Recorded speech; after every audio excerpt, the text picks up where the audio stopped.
This is how we get down. What's good, everybody? Welcome in to a Friday episode of Coach and Company here on Stadium, Valley Sports Live, YouTube, socials. We are everywhere, and it's going to be a great day. It's going to be a great weekend. Now, I know across this incredible country of ours, the weather is absolutely bananas. So in some places, platforms aren't working. If you can't find us on Twitter, you obviously can watch us on YouTube. But, of course, you can always catch us on Amazon Prime, YouTube TV, Direct TV, on the Stadium Network. If I go down, we've got a plan B in place because out here, it's the worst storm in the history of California. I feel like I am Noah on Noah's Ark. It feels that way. But sometimes you need a little bit of a show to take your mind off of it. So we're going to cash a bunch of tickets, just like we did yesterday, our third of 4 winning days at the brand, 5-3. I swear to you, you will never see me play another under ever again.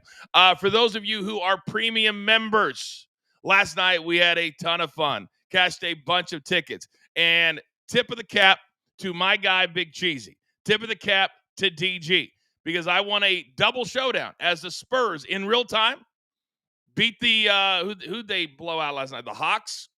Big Cheesy has already bought the 5 memberships, and those that are in the chat that were not premium members, you're welcome. You just got a free month courtesy of my guy, Big Cheesy. Also, DG, we're going to be giving away a piece of merch. So, hashtag Coach Rocks in the chat. Anybody that does that, you will get on the Wheel of Doom at the end of the show. If you're watching live, you will get a free, and we got 3 merch drops this week, 3 brand new things.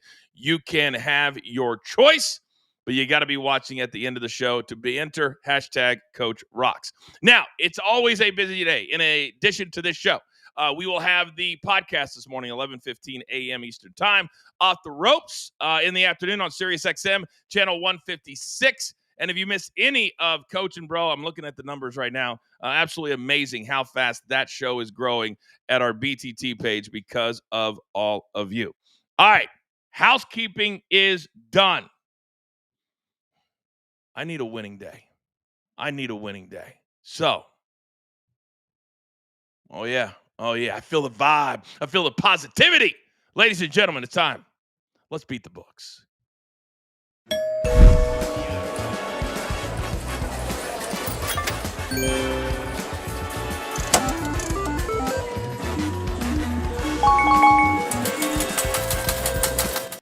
All right, look what we got here on a Friday. Oh, I've missed him. And we've missed soccer, but the leagues are back today. So let's start with the man live from the dirty, Big Chuck. What's good? Morning, Coachman. A company, done with a little international break till February, March. Then the World Cup's right around the corner, but nothing like some good league play back in action. Then we have champions in European leagues next week, so it just keeps on going.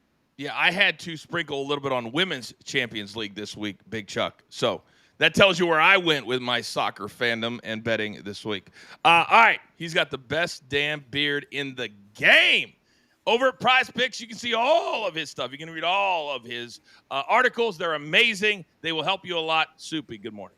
Thank you so much. Yeah, I'm going to make just a quick rant. Why does the SEC put in these cake games at the end of the season? You got Texas A&M playing Sanford,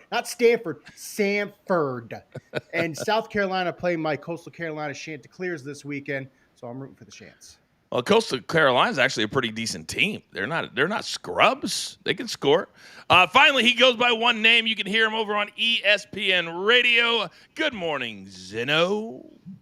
Morning, everybody. Great to be with you as always. Happy Friday. Although it did start off on a little bit of a sour note, as Coach informed me that the only thing that Trump's arguing with me is the WNBA. So there we go. 6-7. Yes, all right, boys. We've had 3 winning days out of 4. We've had 2 premium pop-ups that we've been cashing ticket after ticket after ticket after ticket. So let's have a great end of the day. We've got Footy Friday coming up in about 5 minutes. But, Soupy, if you don't mind, I know you want all the smoke. I know you do. So best bets, start us off. Go. I'm starting with tonight's college football. Give me Tommy Castellanos, 240 passing yards. He's going against NC State, who has been getting torched lately through the pass. Here are their last few games. They've given up 367, 408, 423, and 342 passing yards. And he's actually been doing well lately, averaging 246 passing yards over his last 7 games. And now I'm going to go to the NBA Heat Bulls NBA Cup. I always love the Friday nights with the Cup. I'm going with the over 249.5. Both these teams, two of the best offenses in the league, not only the best scorers, but the possessions of play. They're top 5 in possessions per game and top 5 in offensive possession length. More possessions means more scoring opportunities, means more points. No, that's a high total. But if two teams can get it done, it is the Heat and the Bulls. Real quick for our new fans out there that may not know who Tommy Castellanos plays for, can you remind them, please? Florida State University. Florida State. Tonight, 8 o'clock Eastern against NC State. Then Hawaii UNLV. That should be a good one, too. 2 Friday night games that we absolutely love. I'm going to go next because I'm also in that Heat and Bulls game, which means as a show, say it with me, everybody, we've got a little synergy. Okay. That was horrible. We got the Heat team total over 123.5. The reason I played the team total is because the over that Soupy played, I just like, man, that's really, really high. But the Heat are going to run. They've had 2 wins in a row, but their offense was a little bit off. I don't think that happens 3 games in a row. So we get to 124 tonight, I do believe. Suns plus 3.5. Now, they are playing the T-Wolves, who are red hot. I get it. But so are the Suns. They are 7-2 this month. They've lost just 1 game since November 4th. We're on November 21st. Also, this is a home game. Love the Suns getting the 3.5 at home tonight. And then I'm going to the money line. I don't want any part of any points tonight. The Rockets hosting the Denver Nuggets. 2 more absolute red-hot teams. But Kevin Durant has something to prove. And tonight, taking on Jokic and that whole team, I think Houston comes out and plays very, very well. A little juicy, but sometimes the juice is most definitely worth the squeeze. Mr. Zeno, coming over to you. We've got some weekend plays. Let's go. Yeah, I kind of want to last the whole weekend with you guys. I want to be in the front of your mind from Friday all the way through Sunday. Let's go tomorrow night. Late night game. Colorado hosting Arizona State. This is as ugly as it gets. This is a bet and don't watch kind of game. But we're going to take the Buffs here. Why? Because Arizona State's on a backup quarterback. Their head coach is being named in other coaching jobs right now around the league. And, oh, by the way, it's cold in Colorado. Not so much in Arizona. They got to go up north to elevation here. A bad spot for Arizona State to go and try and win a game. Dion was being called in a question this week about how bad the program is. Colorado makes a fight out of this one. And then on Sunday, the Chiefs, your Chiefs, Coach, guess what? Come on. The last 14 times a 500 team has been a favorite over a team that has an 80% winning percentage or better. They are 14-0 straight up, 12-0-2 against the number. Give me the Chiefs minus 3.5. I like those numbers. Doesn't make me feel a lot better, but I like the numbers, and I like the fact that the Texans last night got it done because we have the Texans on the schedule coming up in a few weeks. All right, gentlemen, well done on the best bets. I feel at least, what do we got, 3, 2, at least 6 check marks between the 3 of us. Let's go. Now, you guys know if you come here on a Friday, we get you set for the whole weekend. 2 of our favorite words, day, soccer. How about a little footy Friday?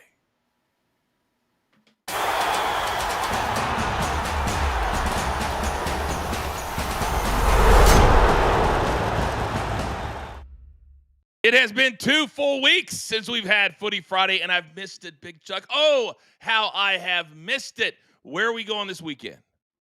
Starting out on Saturday this weekend on the Bundesliga, Bayern Munich, Freiburg, and I'm expecting the visitors to put up a fight in this one and at least hit the back of the net once during their travels. Play number 1, the Freiburg team total over half a goal. They actually average 1.3 team goals during the season.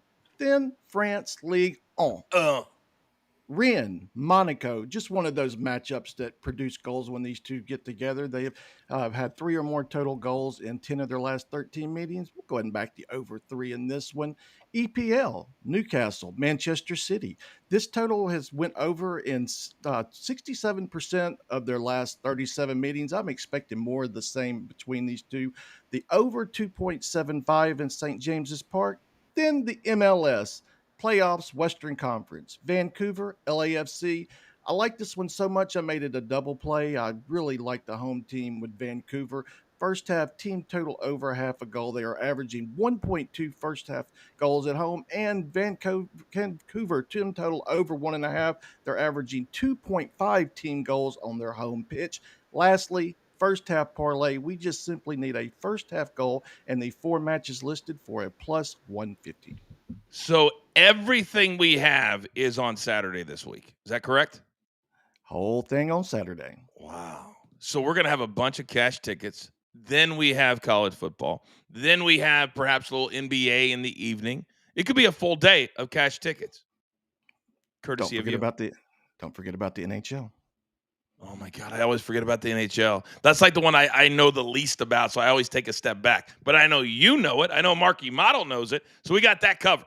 All right. Oh, it's so good to have Footy Friday back, Big Chuck. So good to have it back.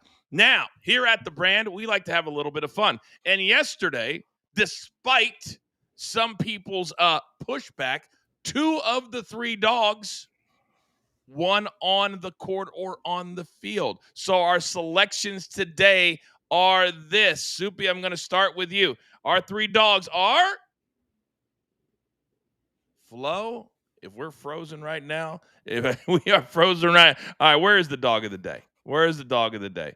Okay, here we go. Here we go. So we're going to go Wisconsin against BYU. There it is. Wisconsin against BYU plus 180 because BYU is that's basketball, by the way. Hawaii against UNLV. That is football. And then the Nuggets and the Rockets, you guys know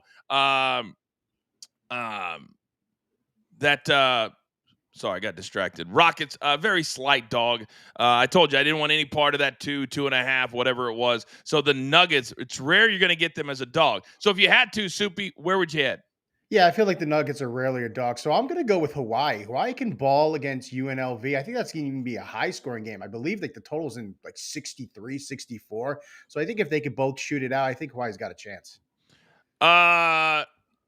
Mr. Charles, where would you head?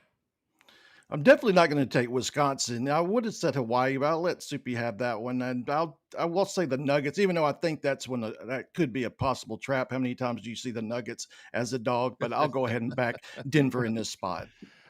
Clearly, I'm not going to go with Denver, Chuck. So if it's me, I'm not going to go with Hawaii either because I think UNLV wins on the field. So I'm going to go with Wisconsin on the basketball court, but very random for our dog of the day. And gentlemen, speaking of random, whenever we try to give away premium memberships in the chat, because, you know, I beat Big Cheesy and I beat DG. By the way, hashtag Coach Rocks if you want to be on the Wheel of Doom. However, when we give away premium memberships and Mikey P wins one because he's in the chat, that's a problem. So producer man, in his infinite wisdom, just give away 5 more. So we've given away 10. 5 by Big Cheesy, 5 by producer man, and Big Cheesy, I'm going to send you your money back because he Big Cheesy paid me, and then he still bought the ones in the chat, which I was supposed to do.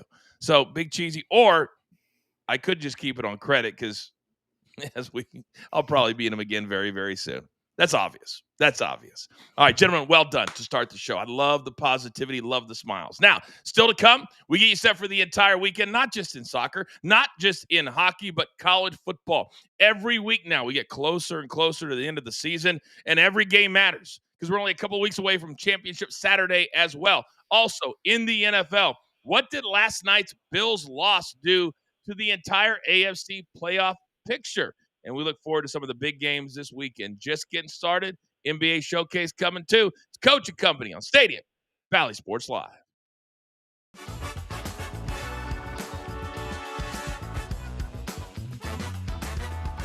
All right, you degenerates out there watching on our YouTube channel. While you're in there just chatting away, Kimberly taking care of you. hit the like button. It really helps the show grow. By the way, gentlemen, CD Lamb was benched the other night along with George Pickens for that. I always call it the slap on the wrist punishment. When, he got to sit out the first series of the game. Oh, no, the first series. And it comes out, Soupy, that he got benched because he missed curfew. And it just so happened they were playing in Vegas. Surprised? No, not surprised at all, just because it's Vegas. What do you expect? But you can't do that. I don't know if this happens the other times that teams come in to play Vegas, and it's CeeDee Lamb. You're not going to bench him for an entire first quarter. The opening drive is fine. You get the message out. Charles, normally in the NFL, because I've covered teams before early on, they fly in the day before, you have your team meeting, and then you have it's like an 8 or 9 o'clock curfew. You have to be in your room. I've never even heard of a curfew on the road where you're just allowed to go out and do whatever you want to do. So apparently the Cowboys have a little bit more leniency than other teams do. They figured how many times are we going to be in Vegas, so they went ahead and took advantage of it. Mr. CD, he only had to miss one possession, so he figured it was worth the night out on the town. So it looks like they took up the opportunity to let their hair down, and look what happened. Yeah, he does have interesting hair as well, the way he does it. Zeno, I got about 20 seconds for you. Pickens apparently was with CD because he was benched the first series as well. Yeah, my favorite part is how they talked about how they, could hold their own liquor, and that was what they were most insulted by the whole thing, insinuating that they could be throwing up or anything. No, we can hold our liquor. We're good. I think you missed the point, fellas. Completely missed the point. Just don't go out. Your team's not very good right now. Everybody's watching you. But they still ended up winning the football game, and both guys had really big games, George Pickens in particular. All right, it's time to get set for college football. We're back live on Stadium, Bally Sports Live. 5 seconds.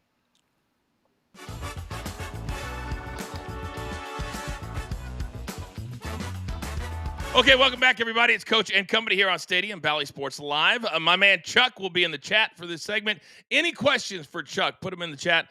He'll answer them for you in real time. Now, we are getting towards Thanksgiving. We're getting towards the end of November. That means college football is getting very serious as far as teams positioning themselves for the college football playoffs. It's completely different this week than it was last week. What will next week look like?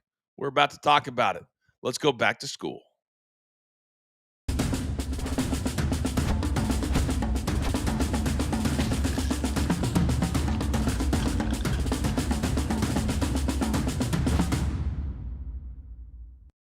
In the conference that probably is going to have the most bids, and that, of course, is the SEC.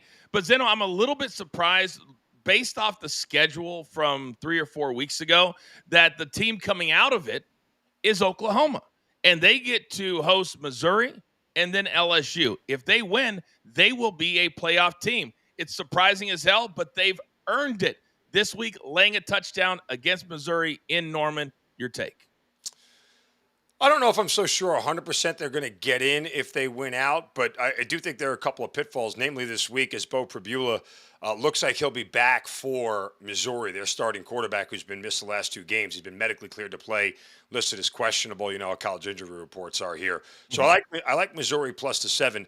I don't trust this Oklahoma offense. John Mateer has not been the same since he had his hand issue and missed a game there against Texas, but for the most part here, this is a game where I lean Missouri, who doesn't have a chance at the college football playoff, kind of just playing for bragging rights at this point in a better bowl game.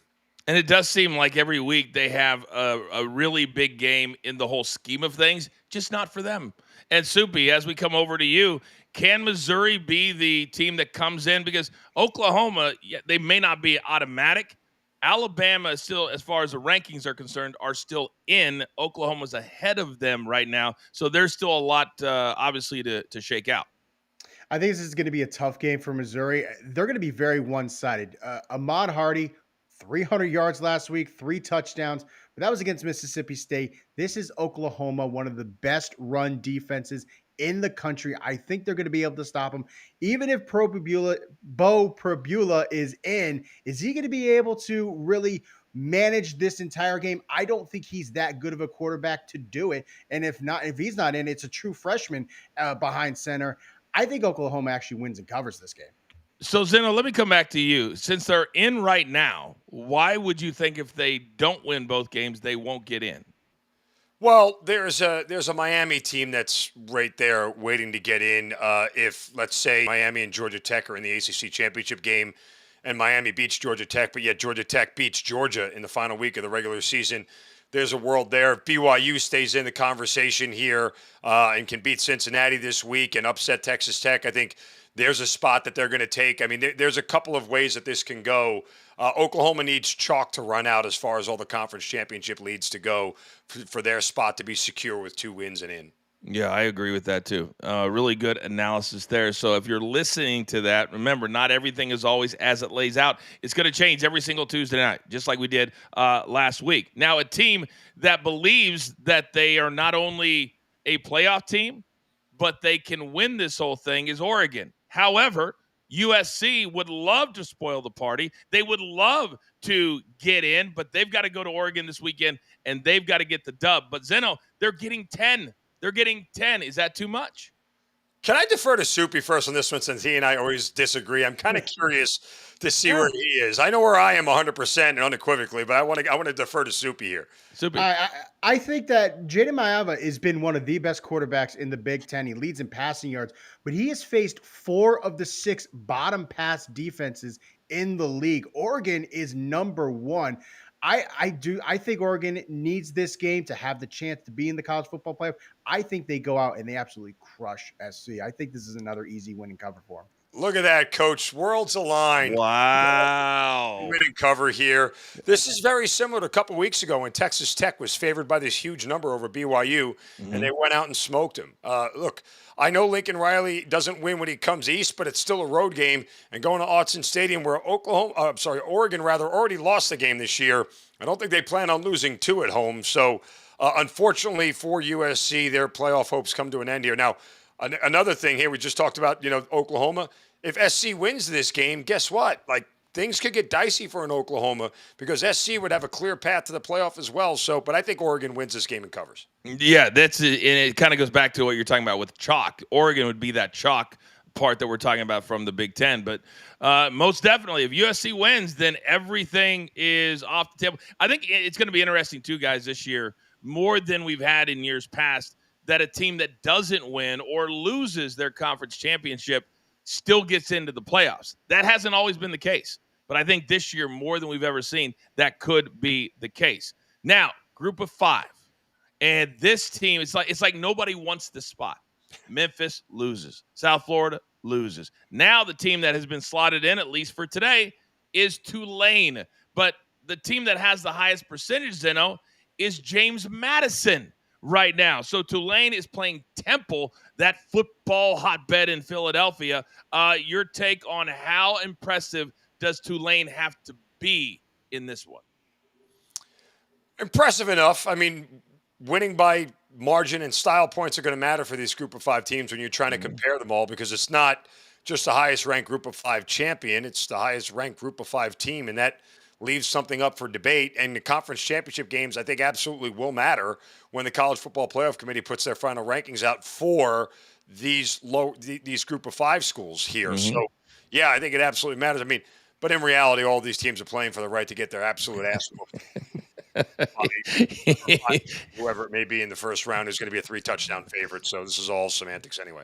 Well, you're probably right. It will add about $10-11 million to their bottom line to get in. So absolutely, that's a good thing. Soupy, where does your mind land on these group of 5 games? And right now our focus is this one, but there's 3 or 4 teams that could still very much get in. It has to be who not only wins, but it's style points. That's what it's going to be. Can you absolutely go out there, just keep your foot on the gas for the entire 60 minutes? This game, I'll talk about this one. This could be closer than you might think. On the road for Tulane, I don't know. They are 1-3 when they are favored by 9.5 or more. And Temple is 7-3 against the spread. This could be a close game. And if it is, that could be trouble for Tulane to get that final spot in the playoffs. Wow. Look at you bringing the nuggets. Look at you, Soupy. All right, let's flip it over now. We mentioned the ACC.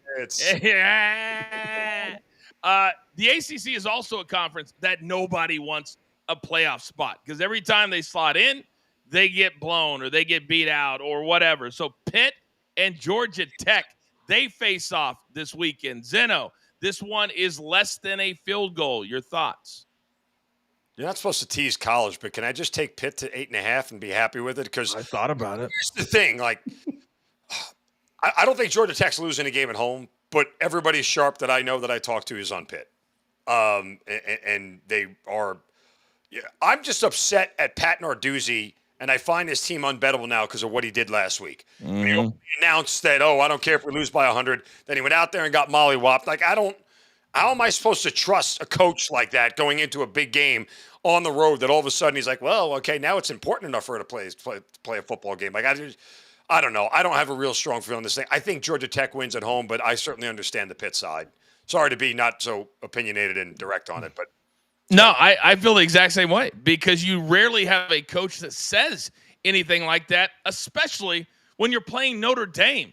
College is supposed to be about getting up for the big games, regardless of playoff and national championship. That's what it's about. It's not like the NFL. So, Soupy, let me come down to you. Is it 3 for 3 on how you feel about Pitt and the way they've addressed certain games? I think Pitt could come out and win this game. They do well at pressuring the quarterback. And while Haynes King, he's a great runner, he's not a great scrambler. So I think that as long as Pitt can get to Haynes King and stop the run, I think they can. And I need Pitt to win this game so Miami can come back next week and beat Pitt and have that opening to get into the ACC championship. Interesting. You want the U to get in. Another conference that I didn't know you were a hardcore Miami fan. I swear to God, I didn't know that. Yep. Oh, interesting. Isn't that weird sweat in Miami? Isn't it very hot? Yeah. You laying out on the beach with that thing? Every single week. Oh, my God. I don't even want to think about Soupy, the beard, and the beach. The last game. This is also a conference that nobody wants this thing. Nobody wants this thing. BYU, what did you say, mollywopped by Texas Tech, the most expensive football team in the country. And they're playing Cincinnati, who was really rolling until they ran into Utah in the best rushing offense in the country, and they just got mollywopped. Well, now these two still have a faint chance at a playoff. BYU on the road, favored by 2.5, going to Cincinnati. Zeno. Texas Tech absolutely wants the Big 12, and they're going to win it by a wide margin. So this is all just window dressing. But BYU is losing here on the road at Nippert Stadium, one of the toughest places to lose in college football. The sort of facade and fraud that is Kalani Sitake's squad is going to get exposed once again, like they did against Texas Tech. This is a very good under-the-radar Cincinnati team. I love them at home plus the points. Love them at home. When you talk about that teaser aspect, you give me them 8.5. Oh, that's a lock too. Soupy, how would you address this one? I'm in agreement right now. I think Cincinnati at home is one of the tougher teams to play. BYU, they can run, and that's the one weakness for Cincinnati is they struggle defending the run. I think LJ Martin's going to have a great game, but if you can't get the pass going, which I don't think they will against the Cincinnati offense, I think that this is a good game for Cincinnati, and I think BYU is out of the Big 12 picture. I don't know why the books continue to like BYU. There's a certain teams that they like. And when you have a running back playing quarterback or at least wearing a running back's number, I have a hard time, right? Wearing 47? What's that? Next thing you're going to know, he's going to be wearing 67. It's crazy. Ah! Oh, my God. It does get old, but not today. All right, gentlemen. Kids yesterday like, Dad, you're an idiot. I'm like, yeah, I know. Yeah, tell me something I don't know, son. Daughter. All right, coming up on the other side, we got you set for college football. By the way, we will have a Saturday morning show on demand, me and Mikey P getting you set for the day. But the NFL, every week now, it's week 12. We're heading into Thanksgiving. Everything matters. Just ask Josh Allen. We're only halfway home. Coach and Company, Valley Sports Live Stadium.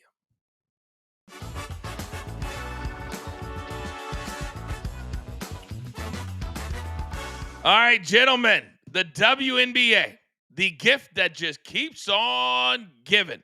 The NBA owners are very generous, and they have given out a proposal that Zeno would take the max salary up over $1 million a year.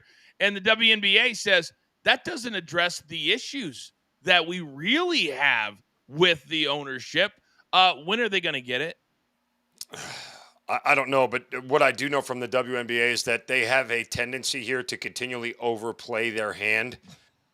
We've seen that repeatedly from the leadership of the WNBA, the leadership of the NBPA as well, that they are really trying to overvalue their own worth at this point in time, not wanting to take small steps and work towards progress. They're trying to take big leaps here, and I think they're going to end up coming up short, and this could get ugly. And so I love that word ugly because Soupy, Zeno is absolutely right. These owners are at some point, they're not getting anything out of this. They're just losing money, but they're all billionaires, so they're willing to do it. But at some point, the owners are going to say,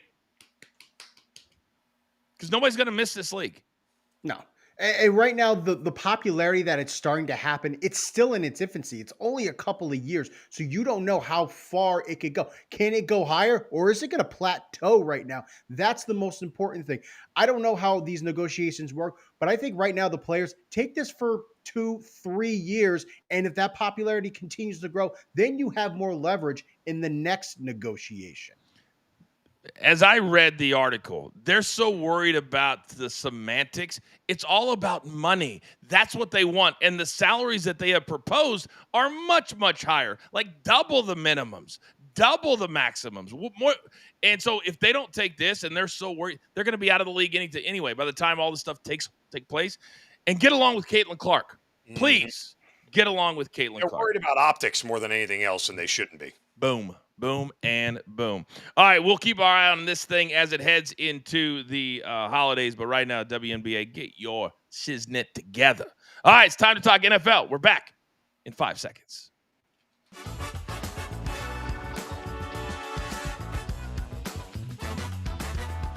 Okay, welcome back, everybody. It is Coach and Company here on Stadium and Bally Sports Live. If you're watching on YouTube and you want to chat away in the chat, we encourage you to do that as well. If you're watching in the East Live, it is 10:32. Out here in the West, it is 7:32, and I promise you, it is raining outside of your house.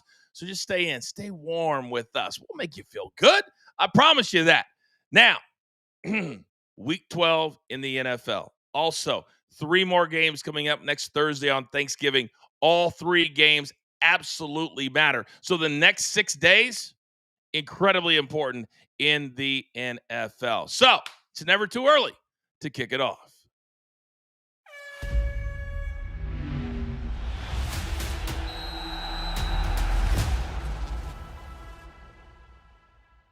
Is back for this segment, and before we look forward to the games on Sunday, I want to quickly hit on last night because everybody thought, Zeno, that the Bills were back. 44 points against the Bucs, that Josh Allen back in the MVP race. We talked about it earlier in the week. And then the Texans went out and said, do not disrespect the best defense in the league. They were in Josh Allen's kitchen for 60 minutes last night and still almost lost the game, but they didn't. So we heard Coach Phil yesterday. The Texans now have a 40% chance to make the playoffs at 6-5 coming out of the AFC South. What did you make of the Texans win, but maybe more importantly, the Bills loss? Well, I can agree unequivocally with everything you said about the Texans defense and how good they were. But I would also like to add an addendum, which is also 100% true. Idiot kickers lead to idiot coaching. And that's exactly what ended up biting the Bills last night. The idiot kicker missed the opening extra point in the game, and that changed the entire scope of it because it made the Bills go for it in situations where they shouldn't have, and they should have taken it 3 points, which would have easily allowed them to win that game last night. And it caused the coaching to just be haywire. And that's the reality of the whole thing. Chasing a 4th down with like 9 minutes left in the 4th quarter against a Texans offense. Granted, that wasn't going to do anything. Right? Like 10 off turnovers. This was not an offense that had any measure of success against a pretty average Bills defense. But from the jump, as soon as that extra point was missed, it killed the Bills' chances. And now the Bills look like a very average team that's fighting for their playoff lives. And I don't think they can win the AFC East right now. I know mathematically they can, but they're going to need a ton of help from somebody. Yeah, they're 7-4. The Patriots are 9-2. They still have to meet one more time, Soupy, but it's going to be in New England. And also, last night was kind of the first time that I've seen Josh Allen. And when they called those 2 dive plays with James Cook from the 11 and got stopped, he was pissed. And I was like, why are they not putting it in his hands? Why are we not running it, around the end or doing something? But and he remember he sat down. He's like, what are we doing? That is very un-Josh Allen-like. It is, because that offensive line is just not good. I watch a lot of these Bills games, and I see him scrambling around so much because he has no protection. I think it's just Josh Allen is so good that it masks some of the other weaknesses that the Bills have. The Bills, we mentioned, they're just an average team, but it has a really good quarterback. Big Chuck, when you were watching last night, what was your takeaway on either side? One was public perception. Everyone saw what the Bills did the week before, and then, of course, expected them to do that again this week. But Bills on the road are just a different team. So what they definitely need home field advantage in the playoffs. That's a necessary for them. But as far as this Texans team, just think about it. It's a nice story, but they still have to play the Colts twice, Chiefs, and the Chargers are 4 of the games they have to play to finish out the season. What's that old saying? They will have to earn it. Right now, the wild card looks like Chargers, Buffalo, Jacksonville. Then Houston is 4th. Kansas City and Baltimore tied at 5-5 are 5-6. This is going to be an incredible last 5 or 6 weeks in the AFC. It really, really is. So let's stay right there, because Pittsburgh is leading the AFC North. And they're taking on a team this week, Zeno, that's leading the NFC North. Who would have thought that on this weekend, when the schedule came out, this would mean so much? Your take on Steelers and Bears? Fugazi meets Fugazier. That's what the take is. The Steelers are not a real first-place team, and the Bears most certainly are not a damn real first-place team with a negative point differential. So let's stop all the chicanery here about either one of these teams being a legitimate threat at anywhere in the postseason. Can they both make it? Sure. But they both feel like they're one-and-done teams. And that said, anybody got a clue on whether Aaron Rodgers is playing this weekend yet or not? Because that'll really change the way I view this game. I know Mason Rudolph, some people would say that, hey, there might be more consistency in the passing game with Mason Rudolph. They might take more shots down the field. The Steelers' offense still looks pretty vanilla and pretty checked down at this point in time. The real question is can the Bears' defense slow it down? Because I know that the Steelers' defense is going to struggle with the Bears' offense. It's interesting how the confidence comes out of players on teams that are playing pretty well. Caleb Williams, if you watch any of his interviews since Sunday, you would have think they're Super Bowl champions. He's like, oh, we know we're going to do this. We know we're going to do that. Well, Soupy, they know they have a home game to get to 8-3, which nobody thought they would get to. So sometimes the pressure comes on you when you least expect it.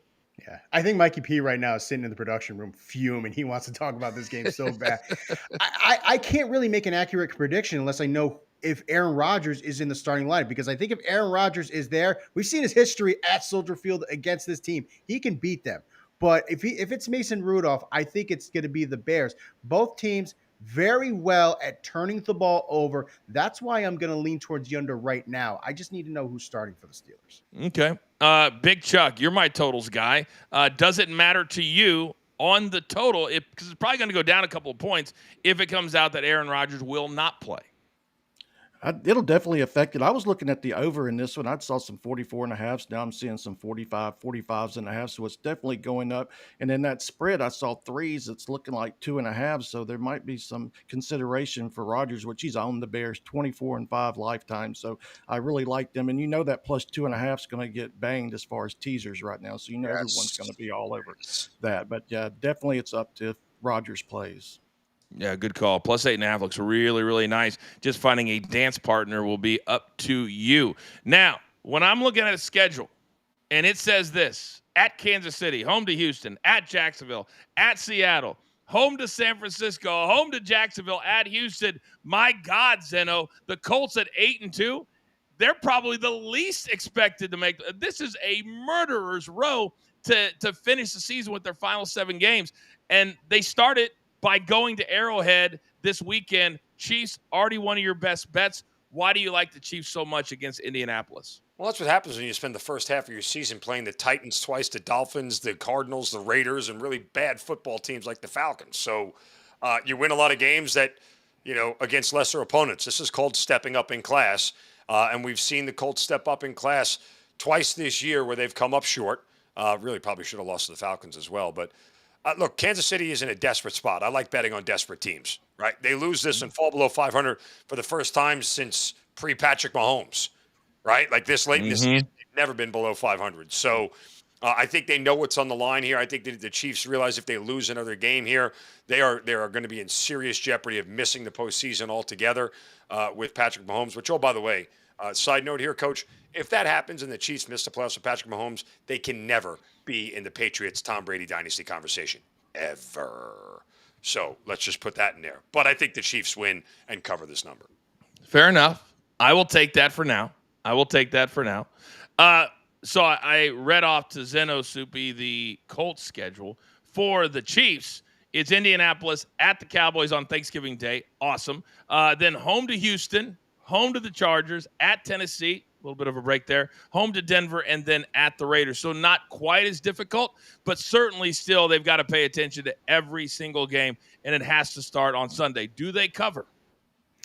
I look at the game last week against Denver, and everything that Denver could do is the same thing that Indianapolis can do. So Indianapolis, they should be able to win this game, but I trust Andy Reid looking at what they couldn't do against Denver and do that against Indianapolis. They know how to make these adjustments, and that's why I think that they come out hot and they come out with this win.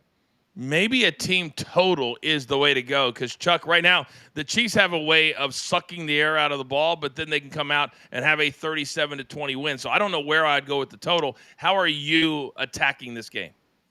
I definitely like the total. That's what's sticking out to me the most. It's the Colts have tended to been the over team. Plus, for whatever reason, the Colts have been the bugaboo team for the Chiefs. They're 15-5. The Colts are 15-4 against them the last 19. I could see a situation where the Colts cover and then the Chiefs win, and we see plenty of points. Zeno, go. This is one of these odd cases where the under correlates to the favorite here. If the Colts get close to 30, Chiefs aren't winning this game.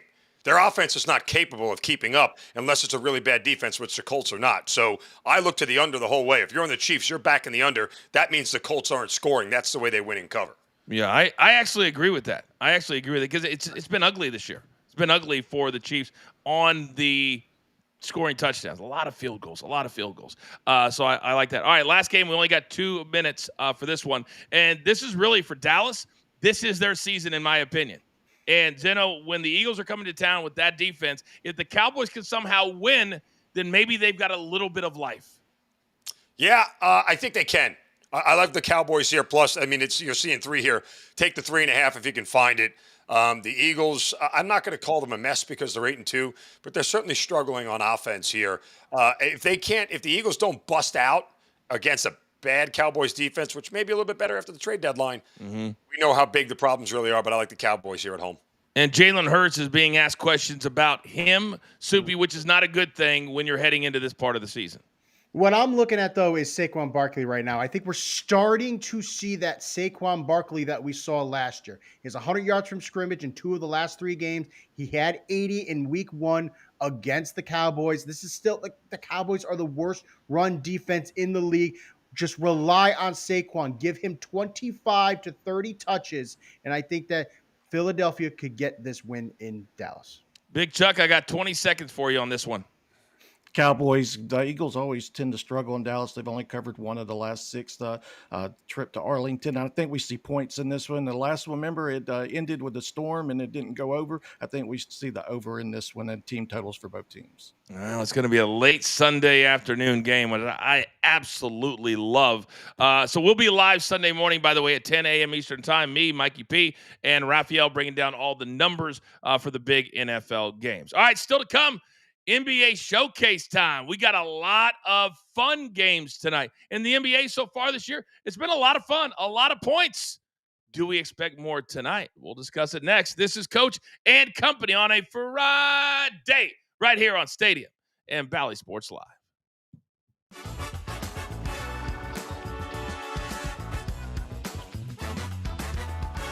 All right, speaking of the NBA, in Charlotte, apparently, boys, LaMelo Ball, he ain't happy, and he doesn't want to play there anymore. He wants a trade. Is he tradable to a good team? Zeno, let's start with you. Yeah, he is tradable. I mean, he's a valuable player. There's no doubt about it, particularly if he gets around better talent that can help him out. But if the Hornets do this, they're signifying a teardown and full-on rebuild. I mean, you don't trade away your best player, a la the Mavericks. Granted, different level of best player here, but you don't trade away the best player on your roster and not say, hey, we're not rebuilding. Yes, you are. And that's a big move for the organization. He's such a good player, and they've completely moved past a couple of years ago the whole narrative of the Ball family. He's legit, Chuck.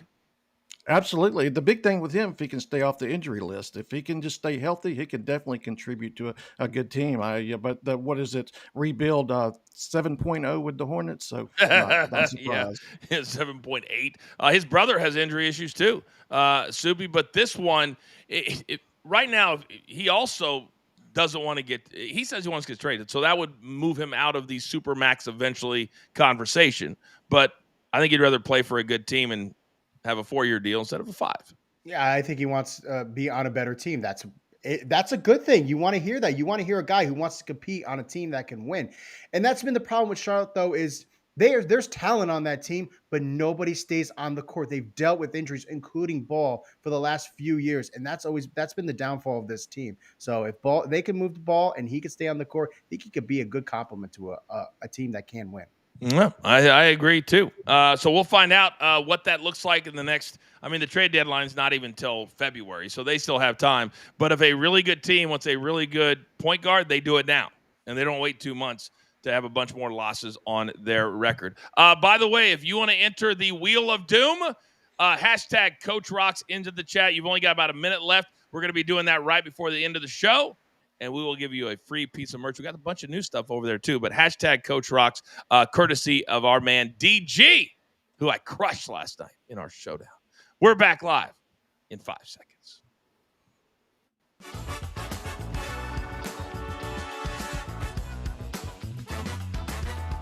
All right, the beauty of the new media deal with the NBA and NBC, Amazon Prime, ESPN, is that we get a nationally televised game or games every single weekday night. I absolutely love it. And tonight we have 2 games. They're going to be a lot of fun to watch. Zeno, let's start with the Pacers and the Cavs. And the Cavs started the year being a complete over team. They've taken a little bit of a lull because they're playing that game that is a dangerous one to play. They just got fined $100,000 because Donovan Mitchell and Mobley set out a game that they should have played. But now the Pacers come to town, and the Pacers play no defense and score a lot of points. Hence the total tonight in Cleveland. Your take?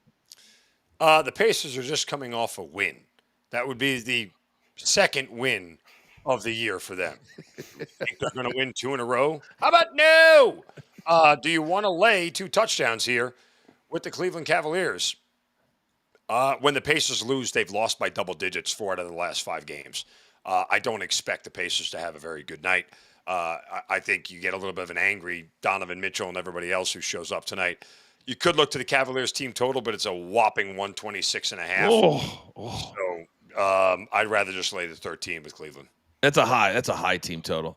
Soupy, you're not scared to throw out a 249 as one of your best bets. Does 239 scare you? I think against the Pacers, yeah, because the Cleveland's actually a very well-balanced team. They can score, but they can also defend. So against the Pacers, that you're going to go from the NBA Finals to possibly one of the worst teams in NBA history. I'm going to take the spread just like Zeno. All right, Big Chuck, where would you head in this one? Definitely looking at the points that these two have combined to go over the total 10 of the last 14. And for whatever reason, the Pacers do usually play the Cavs tough at home. But it's a lot of points to lay. I could possibly see the Pacers covering and the over. Possibly, or you could see it. I could see that. I think it correlates. The over and the Pacers covering is the correlation. There we go. That's what I'm talking about. Give me a take. Now, game number 2. It's one of my best bets. I love the Rockets. And Kevin Durant only has a couple of years left, guys, before he is no longer relevant. And he is playing really good basketball. great coaching. And this team and the Nuggets each only have 3 losses thus far. The Rockets, a modest -2.5. At BetMGM, they're -145. My book, I got it at -135. Zeno, tonight, this should be a fun one. 9:40 start time. I mean, typically when you see a Rockets total that's in the mid 230s, it's like, whoa, what's going on here? Because their defense is good enough where you don't really see this number. I mean, I got a first half total of 120.5. If this thing doesn't go over early, it's probably not going over late. I would look to the under here in this game, probably in the first half. I know the Nuggets are a very high scoring first half team, but I think you get the best effort from the Rockets defense early with more or earlier in the game where the Nuggets don't adjust as well. So give me the under here. Under for Zeno. What about you, Soupy? I think when it comes to the Western Conference, it's Thunder as 1, and then you've got that 2, 3, like everybody's just so far down. But I think that Rockets are right below in terms of talent, right below the Thunder, because they've been a good defensive team last year, but now they've got with Durant, they're a better offense. That's why I think they can compete with the Nuggets and that trio of Murray, Gordon, and Jokic. I got the Rockets winning tonight. I think they have enough offense to compete with that side, and I think they get the win. All right. Big Chuck, where would you head? I said the Nuggets is dog of the day. I definitely take that back. I think the Rockets, this is the spot for them. I think it's a trick spot for most. Like I said, you never hardly see the Nuggets as a dog. I think Rockets in the over correlation. If you do like the Nuggets, you're looking for a lower scoring game. All right. Very, very good. There are a bunch of games tonight starting at 7 o'clock all the way up to 9:30 and 10. You'll get your fill, plus 2 great college football games. It's just a fun sports day. Now, a lot of you were not here at the top of the show. That's okay. You got lives. You got a job. We get it. We want to make sure you get all of our best bets. So it's time to lock it in.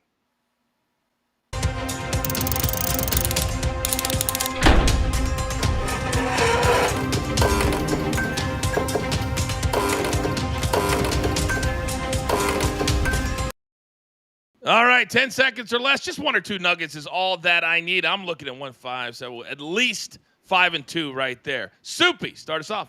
Do you remember when Florida State mattered in the late summer? Well, I'm going to make it matter for your wallet today. I'm taking Tommy Castellanos, 240-plus passing yards against an NC State that has allowed over 300 passing yards in 4 straight, with him averaging 246. And then Heat Bulls, over 249. The Chicago cannot defend. That's why I think this is going to head towards the over. Just think about when they played the Nuggets. That was a 257 total. I think they go over tonight. All right, Zen. By the way, hashtag Coach Rocks. One more time, if you want to participate, hashtag Coach Rocks. Zeno, go. Colorado at home against Arizona State. We'll take the 7.5 here. Arizona State's on their backup quarterback. Their head coach is being named in other coaching jobs, and Deion's being called out for not winning enough games there. By the way, it's really cold in the elevation of Colorado. Arizona State won't adjust well. Colorado keeps this one close. Then on Sunday, Chiefs, Colts. Chiefs, 5-5. When a 5-5 team, a 500 team has been a favorite over a team that's won at least 80% of their games this late in the year, last 14 installments, 14-0 straight up, 12-0-2 against the number. Give me the Chiefs minus the points. And I've got 3-place Heat team total over 123.5. I agree with everything Soupy said, but it scares me. So I want to go half of that Heat. They've had 2 struggling offensive games, although there were wins, but tonight they break out. Suns at home getting 3.5. Please give me 3.5. Suns have been really, really good. And then the Rockets against the Denver Nuggets money line -135. All right, Big Chuck, we got to speed through it. Footy Friday looks like what? Saturday, starting in the Bundesliga, Bayern Munich, Freiburg. I like the visitors to put up a fight and at least score 1 goal. Freiburg team total over half a goal. They average 1.3 on the season. Then France League, Monaco, Rennes, the over 3, just 2 teams that score goals when placed on the same pitch. At least 3 scored in 10 of their last 13 meetings. And then we had to have some EPL, Newcastle, Man City. The total is cashed in 22 of their last 37 meetings. We'll go ahead and back the over 2.75. And then the nightcap in the MLS Western Conference playoffs, Vancouver LAFC, I like the home side in this one so much I doubled up with the first half. Team total over half a goal for the Whitecaps. They averaged 1.2 first half goals at home. And then Vancouver, team total over 1.5. They averaged 2.5 at home. And then the first half parlay simply need a first half goal in the 4 matches listed for the plus 150. I love all of it. Oh, it's great to have soccer back. All right, 2 things that we got to do. We got to give away a free piece of merch. So you see all the names that put in the chat, hashtag Coach Rocks. So right now, we call it the Wheel of Doom. Producer man, if you don't mind, spin it up. Let's see who our next winner is. Oh, very, very exciting. Who is going to be the winner? Are you going to get a Mamby-Pamby, I Bet Wrestling, Chapel Bill, or one of our newer merch items that are coming out for Gazy? That's coming out with Big Tommy C. Uh-oh. Who do we got? You can't even read it. Oh, all right. He knows who he is. I believe he's won twice now. Put up the email while I handle some business. Email us what you want, and producer man will handle it. Believe if you're in the chat right now. The reason I sped through that is because I'm so excited. I had Mikey P during the show do a deep dive on Soupy's Instagram, and you will not believe what I found on Soupy's Instagram. Oh. It is true. It is true. He does like to go to the beach. But apparently when he goes to the beach, he likes to exercise in a very, very unique outfit. Wow. Wow, Soupy, bury the lead. Yeah, I you mean, didn't know I had all that under. No, I didn't know you had I. all that. I didn't know you Oh, had all yeah. that. What does the LJ stand for, by the way? That's the U cut in half. But Oh, you had a bikini with the U cut in half? gotta show what's in between the U. Oh, I got to bring it all. Gentlemen, well done. Producer man, one shot. We got to get the hell out of here. It's going to be a great weekend. There's only one thing left to do, and I believe y'all know what that is. You've got your marching orders. Let's take all of these tickets, and please, all of those pictures of Soupy straight out the window. We grind for you so we can win with you. It's truly what we're all about. And we love to have a good time and laugh and learn with all of you. We'll be back on demand Saturday morning. This is Coaching Company. Absolutely love it. Right here on Stadium and Bally Sports Live. Have a great weekend.